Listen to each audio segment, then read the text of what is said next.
اعظم احترام میں کھڑا ہو گیا تھا۔ اس نے اپنی شادی میں نویرہ اور احد کا ڈانس دیکھا تھا۔ اس لمحے سے احد اسے زہر لگتا تھا۔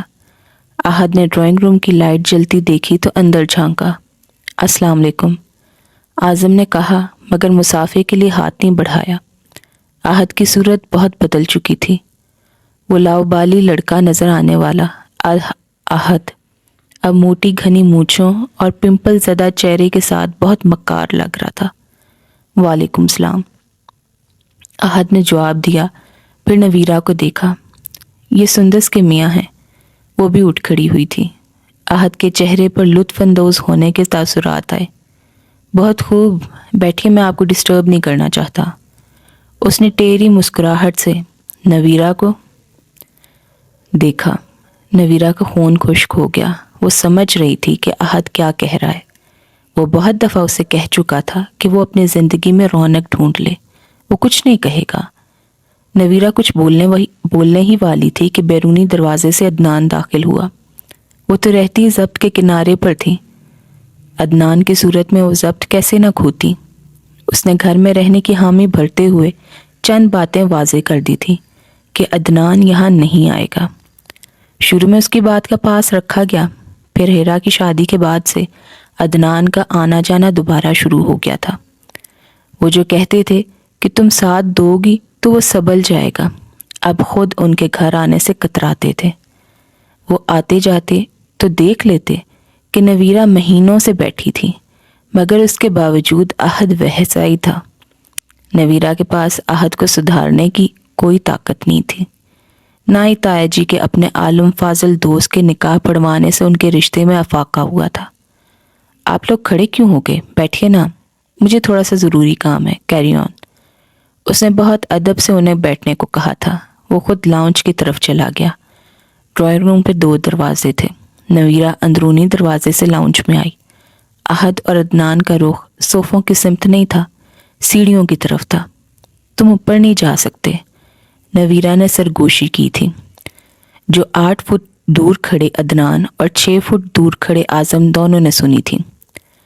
احد نے پاس آ کر بازو پکڑ کر نویرہ کو اپنے قریب کیا اور اس کے گال کے قریب بولنے لگا، ابھی کوئی تماشا نہ کرو ورنہ میں بھی طوفان کھڑا کر سکتا ہوں، پھر اپنے مہمان کو وضاحتیں دیتی رہنا۔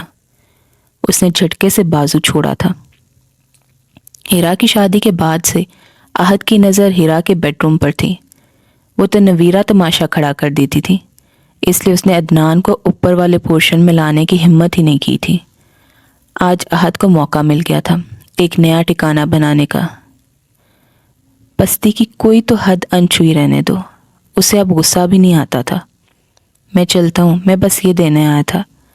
اعظم کے لیے سمجھنا دشوار نہیں تھا کہ وہ اس پر کیسی انگلی اٹھا رہے۔ وہ یہاں آنے کے فیصلے پر شرمندہ ہوا۔ عدنان آہستگی سے پیچھے لان کی طرف نکل گیا تھا۔ کیا دینے آئے تھے؟ احد نے نگاہ گھمائی تو نویرہ کے ہاتھ میں ڈھلتی شام جیسے نیلے آسمان کی ہم رنگ انگوٹھی دیکھی۔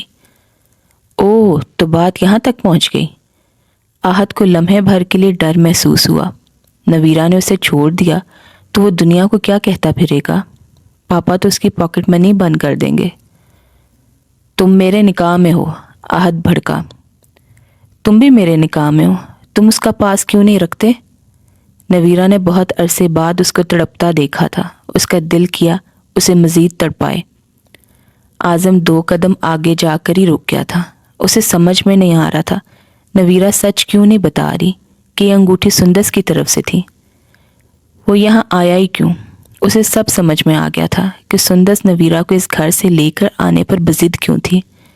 یہاں چند منٹوں میں اس کی وہ حصیں بھی اذیت ناک ہو گئی تھی جن کی موجودگی کا بھی اسے علم نہیں تھا۔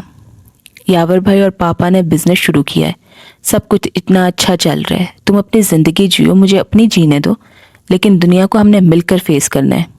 احد نے 1000 بار کی کہی بات کہی۔ اعظم نے پہلی بار سنی تھی۔ وہ جاتے ہوئے پلٹ آیا۔ مجھے لگ رہا ہے کہ میں اگر اس آدمی کا منہ توڑ دوں گا تو سندس جہاں بھی ہے اسے بہت خوشی ہوگی۔ اس نے پلٹ کر نویرہ کو دیکھا۔ احد ہکا بکا رہ گیا۔ کیا وجہ ہے جو آپ کو یہاں روک رہی ہے؟ وہ کسی مضبوط چٹان کی مانند کھڑا ہو گیا تھا۔ یقین سے باہر تھا کہ ان دونوں کی بالمشابہ پہلی ملاقات تھی۔ مسٹر، یہ میرا گھر ہے اور یہ میری بیوی ہے، آپ نکلیں یہاں سے۔ احد نے پیچھے ہو کر لتاڑا۔ میں دروازہ کھولوں گا اور اگلے 15 قدموں میں اپنی گاڑی میں جا بیٹھوں گا۔ سوچیں نویرہ، صرف 15 قدموں کی ہمت ہے۔ سندس کا ادھورا کام میں پورا کر دیتا ہوں، میرے ساتھ چلیں، کوئی بھی 4 دیواری اس مکان سے بہتر ہی ہوگی۔ اعظم نے اکسایا۔ اپنی زبان سنبھال کر بات کرو، میں پاپا کو فون کر رہا ہوں۔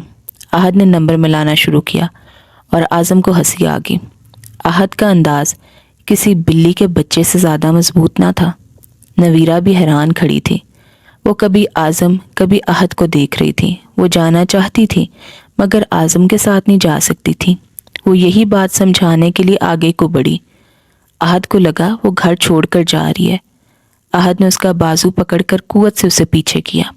وہ لڑکھڑا کر دیوار میں جا کر لگی تھی۔ درد کے مارے اس کی آنکھوں کے آگے تارے ناچنے لگے۔ احد کو طمانینت کا احساس ہوا۔ کم ظرفوں کو مردانگی عورت پر ہاتھ اٹھا کر ہی محسوس ہوتی ہے۔